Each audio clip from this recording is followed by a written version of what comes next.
Le bruit de ses pas résonne dans le couloir. Tous les enfants sont sagement assis à leur bureau, en attente de le voir passer par la porte de leur classe. Leur enseignante, Madame Mélanie, les a bien avertis.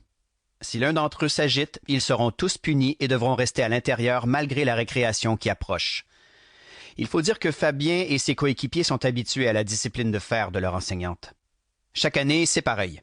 Dès le mois de janvier, le vieux docteur Roméo, seul dentiste de la ville, vient rencontrer tous les élèves de l'école du Boisé pour leur parler de santé buccale. Après avoir distribué des brosses à dents aux jeunes, il leur fait ouvrir la bouche, vérifie s'ils n'ont pas une carie visible à l'œil nu, puis les invite à prendre rendez-vous avec lui.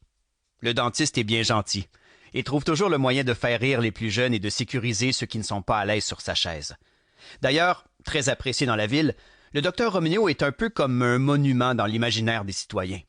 C'est pourquoi, en ce lundi de janvier, lorsque le nouvel arrivant s'arrête sur le seuil de la porte, vêtu de sa blouse blanche de dentiste, tous les élèves écarquillent les yeux.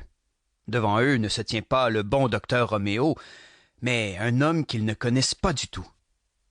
Il a les cheveux noirs comme la nuit. Ses gros sourcils broussailleux forment une ligne juste en haut de ses yeux perçants. Et plus surprenant encore, lorsqu'il sourit, personne n'a le goût de l'imiter.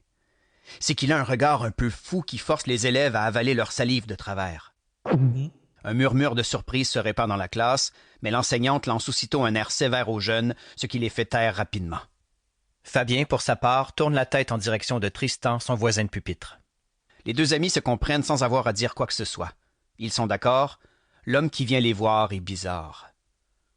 Le voici d'ailleurs qui se dirige à l'avant de la classe et parcourt lentement celle-ci des yeux. Son regard s'arrête un instant sur Fabien qui se trémousse sur son siège.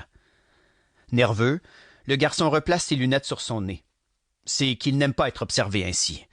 Heureusement pour lui, le dentiste passe déjà à un autre élève qui réagit à peu près de la même façon que Fabien. Quand tous les élèves sont passés sous son radar, l'homme relève le menton, dévoile un sourire flamboyant, puis déclare « Je suis très heureux de vous rencontrer. Je me présente. Mon nom est docteur Lucius Sinistre.